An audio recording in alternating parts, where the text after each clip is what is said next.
Hello, friends. Welcome back. Happy Monday. I hope that you are doing well.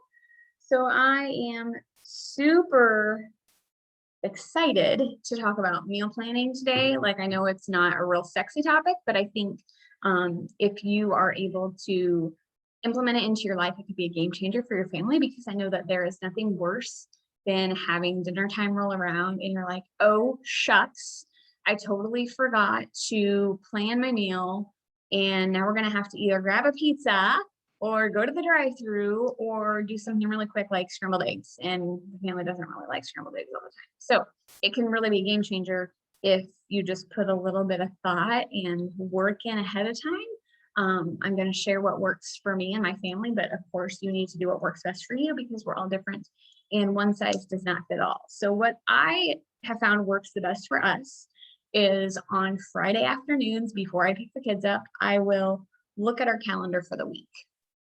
And I do this because it helps me identify if there are meals that I will need to throw in the crock pot. So if you have commitments during the week or the weekend and you're not able to, if you have, let's say that you have a sporting event for your child and they need to be there at 6. Well, you probably need to reverse engineer when you're going to eat dinner, right? So if you're going to eat before that 6 o'clock time when they need to be there, then you might want to consider using the Instant Pot or crock pot or something quick and easy. That's why I like to look at the calendar because it helps me gauge how and what we'll make, really. So that can be a really super helpful tip is to start looking at your calendar and assessing your week and what your commitments are. And then you can kind of reverse engineer your schedule and then base your meals based on that. So that's what I do. I'll look at our family schedule. I'll see what we have going on. I will then pull from some recipe books. I'm a big fan of clean eating, whole eating. And I found we're gluten-free and dairy-free as well, but I found that for most recipes, I can swap things out pretty easily just because we've been doing it for so long. So I like to pull from my resources. I've got several cookbooks, I've got several websites, and I just kind of plan out tentatively what we're going to eat that week. And then what I do is I will go online. I've been a big fan of online grocery shopping. We were doing it before COVID even, and put everything in the cart. And then I'll schedule it for Saturday morning. So Saturday morning, we go pick up the groceries, and I have enough meals planned for the week that it doesn't have to stay set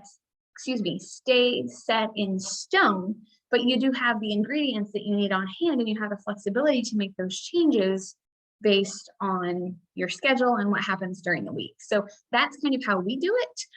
I do have a guide that I would love to share with you called Batch Cooking 101. Some people find it really helpful to batch cook on the weekends or maybe at the beginning of the month and then they'll freeze stuff. I went through a phase where we would do freezer meals.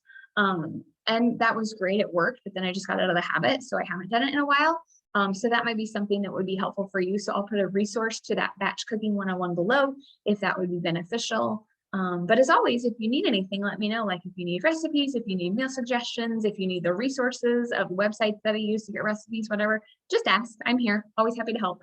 But I just know with us kind of getting back in that back to school time of year and sports and things picking up, it might be helpful for you to just have a strategy for how to do some meal planning so that you're not in that 5 or 6 o'clock scramble for dinner and kids are crabby and hangry and your husband's just getting home and that can be a really stressful time. So I'm all about doing what you can to alleviate stress where you can. So I hope this is helpful. I'll see you next week. Bye.